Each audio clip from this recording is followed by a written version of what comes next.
A insônia, ela comete cerca de 5 até 20% da população, né? Há quem diga que é o mal do século. Então eu vou falar para vocês algumas dicas que funcionam e são comprovadas cientificamente. Tem vários artigos que falam o quanto a higiene do sono, que são bons hábitos antes de dormir, acabam auxiliando no tratamento da insônia. Para começar, então, vamos falar do ambiente do sono. O que a gente precisa ter no ambiente para ter uma boa noite de sono? Primeira coisa, tem que ser um ambiente silencioso. Então, eu já vi pacientes que, por exemplo, moram em lugares muito barulhentos, o que é um pouco difícil, né? Cidades muito grandes ou perto de rodovias, ou até mesmo algumas mulheres que o marido ronca ou vice-versa. Então, o que a gente pode fazer para melhorar isso? Usar tampões ou realmente dormir, às vezes, em locais, num outro quarto que seja um pouco mais silencioso, porque o barulho atrapalha muito a noite de sono. A luz também pode atrapalhar, então tentar ter o ambiente o mais escuro possível, né? Eu sei que algumas crianças até gostam de dormir com uma luzinha ou a luz do corredor acesa, mas de preferência tenta deixar esse estímulo realmente bem fraquinho, ou às vezes até uma lanterna do lado da cama da criança, se for no caso de uma criança, né, que tenha medo de escuro, que ela pode acender quando ela acordar. O outro ponto é a temperatura do quarto. O ideal é que seja mais ou menos 3 a 4 graus a menos do que a temperatura habitual externa do ambiente. Isso pode ser com ar-condicionado, para quem não tem um ventilador ajuda, ou até mesmo tomar um banho quente antes de dormir. Então, se eu tomar um banho quente, eu acabo deixando a temperatura do meu corpo um pouco mais quente e tem essa diferença aí com a temperatura ambiente. Agora, em relação a outros hábitos, a alimentação. O ideal é não comer comidas gordurosas antes de dormir e evitar cafeína até 6 horas antes. Então, a cafeína, ela tá presente não só no café, muita gente não sabe, mas a cafeína tá na Coca-Cola, no chá, no tereré, que é um hábito aqui em Campo Grande, no chimarrão, né, para quem é do sul. Então, tem vários alimentos que contêm cafeína. Até 6 horas antes do seu horário de dormir, não tome. Muita gente toma pré-treino, por exemplo, em horário muito próximo do horário de deitar. Então evite, ou você muda o seu horário de treino para mais cedo, ou realmente não tome o pré-treino se for próximo do horário de dormir aí nessa janela de 6 horas. O álcool, muita gente acha também, eu vou tomar uma dosezinha de bebida e isso ajuda no meu sono, uma cervejinha antes de dormir. Na verdade, não. O álcool, ele dá essa falsa sensação de que você vai adormecer, né? Porque ele dá um pouquinho de sono quando você usa. Mas acontece que esse sono, ele acaba sendo um sono não reparador. Então, acaba sendo um sono de má qualidade, em que pode acontecer alguns despertares e comumente as pessoas que ingerem a bebida alcoólica no dia seguinte acordam muito cansadas. Outro ponto importante é a gente evitar de ter cochilos ao longo do dia. Quando a gente quer fazer uma regulação do nosso sono, a gente precisa ter um horário de deitar estabelecido. Então, eu durmo todo dia 10h30 da noite, porque a variação no horário de acordar faz com que você não sinta sono no horário habitual de deitar. Então, levante sempre no mesmo horário, entre 7, 7h30, ou eu durmo meia-noite, acordo às 8, 9 horas. Então, não faz tanta diferença se você dorme às 10, 10h30, 11 horas. O mais importante é manter uma regularidade e evitar de ter grandes cochilos ao longo do dia. Porque, por exemplo, eu durmo habitualmente meia-noite, 1h, acordo 6 horas da manhã. Provavelmente a necessidade de sono é um pouco maior do que isso. Aí você vai se sentir cansado ao longo do dia. E começar a dar muitos cochilos durante o dia faz com que à noite, novamente, você não sinta sono mais cedo, né? E isso acaba desregulando o seu sono. Então, os cochilos, se for para dar, no máximo 30 minutos, para quem gosta de dar aquela dormidinha depois do almoço. E não ser muito prolongado, né? Tem gente que dorme uma tarde inteira, chega à noite, obviamente, não vai ter sono. Isso funciona muito para os adolescentes, né? Os adolescentes, eles têm uma tendência a querer dormir muito tarde, acabar levantando muito tarde e ter cochilos aí ao longo do dia, que acabam atrapalhando ainda mais esse sono ser um pouco mais cedo. Outro ponto é a luz, né? Eu falei da luz, então, em relação ao ambiente do sono, então evitar do ambiente ter luz. A outra coisa é o contato com telas, porque a tela do celular, a tela do computador, de uma televisão, ela acaba fazendo com que a sua retina, ela identifique que é dia. Então, se ela identifica a luz, ela acha que é dia. E isso faz com que você acabe tendo uma dificuldade em pegar no sono. Então, quanto tempo antes eu tenho que desligar a tela? O ideal é 1 hora antes do seu horário de dormir. Isso é muito difícil, porque a maioria das pessoas fica assistindo ou vendo coisas, principalmente no celular, que é muito próximo ali da região do rosto, ou horário, compromissos do dia seguinte. Então, tenta fazer isso tudo 1 hora antes de dormir.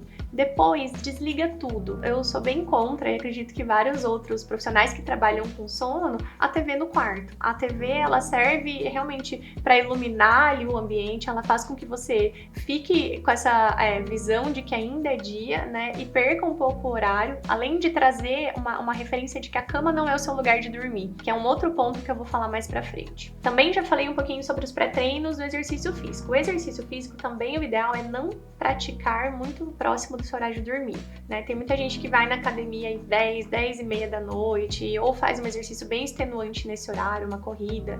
Isso é difícil depois você voltar e o seu corpo desacelerar daquele processo de exercício. Então, evite fazer exercício muito pertinho ali do horário que você está acostumado, que você quer pegar no sono. Tem algumas técnicas que podem ajudar a associar a cama ao dormir. Então, a primeira delas é a gente evitar de fazer qualquer tipo de atividade em cima da cama. Então, por exemplo, eu vou trabalhar aqui, mexendo no computador enquanto eu tô esperando o meu horário de dormir. Ou leituras muito prolongadas, assistir, né? Então, como eu falei da televisão, assistir alguma coisa, vou ver Netflix, vou pegar o celular, assistir aula, assistir live, falar no telefone com alguém, comer, muita gente gosta de comer na cama. Evite qualquer tipo de atividade que não seja dormir na cama, né? A não ser dormir ou sexo, mas só tá liberado isso. As outras atividades todas, elas têm que ser feitas em outro ambiente que não no quarto, porque senão o nosso cérebro, ele faz uma associação de que a cama não é para dormir, ela é para outras atividades e nos mantém acordado. E o nosso cérebro, ele precisa ser treinado, né? O sono, essas dicas que eu tô passando para vocês, são dicas de treinamento mesmo do nosso cérebro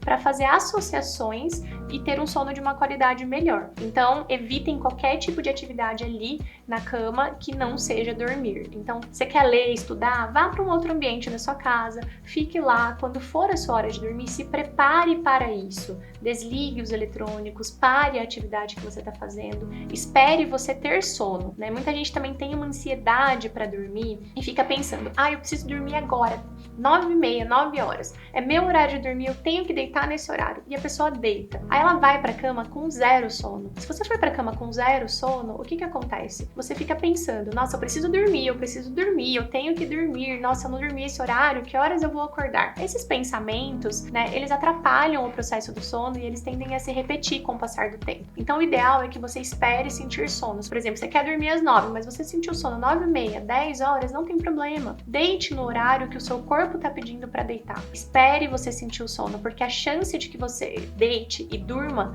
num período mais rápido é maior do que se você deitar totalmente sem sono. Se você, depois de deitar, não adormecer no período de 30 minutos aproximadamente, então tô rolando na cama, tô rolando e não durmo. O que você deve fazer? Você deve continuar lá deitado? Não. Levanta, faz uma outra atividade fora da cama. Então, leia alguma coisa, uma coisa bem relaxante, bem tranquila. Relaxe. Conforme você sentir o sono novamente, você volta para a cama, para evitar também de ficar com esses pensamentos e de associar a cama a sensações e sentimentos ruins. Porque tem gente que passa isso todas as noites. Quando isso vira uma frequência muito grande, o seu cérebro também começa a associar a cama a um local de desconforto e de pensamentos ruins. Evite de trazer pensamentos também no horário de dormir ou de resolver grandes problemas nesse horário. Sei que à noite, às vezes, é a hora que a gente tem para conversar, por exemplo, com o marido sobre finanças, de avaliar o que eu vou fazer no meu próximo dia, como vai ser a minha semana. Evite de fazer isso exatamente no horário antes de dormir, porque o seu cérebro ele vai estar totalmente perturbado com informações que são ansiogênicas. Então tente pensar e trazer sempre pensamentos mais positivos, mais relaxantes e não pensar tanto sobre grandes problemas, porque você não vai resolver eles no período da noite, né? Você vai resolver durante o dia. Então deixe para pensar neles ao longo do dia, né? E não trazer esses pensamentos aí antes de dormir. Outras técnicas ajudam, como meditação, meditação guiada. Às vezes, a própria terapia cognitivo-comportamental, existe um tipo de terapia cognitivo-comportamental específica para sono, que quem realiza é o psicoterapeuta. Se a gente não conseguir eliminar todas essas questões aí, simplesmente vendo um vídeo, né? Você precisa, às vezes, da ajuda de um profissional externo para te auxiliar nesse processo. Mas é isso, então, tentem fazer essas técnicas de higiene por um período prolongado, porque daí vocês vão começar a perceber que existe resposta. Eu sei que é muito difícil, não é fácil, sabe? Não é fácil pelo ritmo de vida que a gente tem, pelo excesso de informação, porque realmente a noite é o horário onde a maioria das pessoas tem para entrar em contato com muitas coisas, né? Que é a hora que para. Então fala, agora eu vou fazer tudo que eu não fiz ao longo do meu dia, mas você precisa se preparar para dormir. Se você não desacelera o seu corpo, se você não tenta realizar essas dicas de higiene, é muito provável realmente que o seu sono não fique reparador e que continue sentindo cansaço, sonolência diurna. E essas dicas valem tanto para a criança, que os pais que devem auxiliar os filhos em fazê-la, né? Porque a criança não vai fazer por si só. Nos adolescentes, que também vão precisar do auxílio dos pais, mas muitos deles já têm condições aí de compreender a importância de uma boa noite de sono, e nos adultos. Esse é o primeiro vídeo de uma série de vídeos que eu vou fazer para os meus pacientes aqui do consultório, para auxiliar um pouco no processo de tanto de higiene do sono, como outras questões que a gente não consegue abordar inteiramente em consulta. Mas se você também tem um problema de sono, passa pela mesma coisa, pode compartilhar com quem você quiser. E realmente, se não melhorar só fazendo as mudanças aí do seu estilo de vida, né, o ideal é procurar realmente um profissional especializado para iniciar um tratamento e uma investigação do porquê que você tem essa insônia.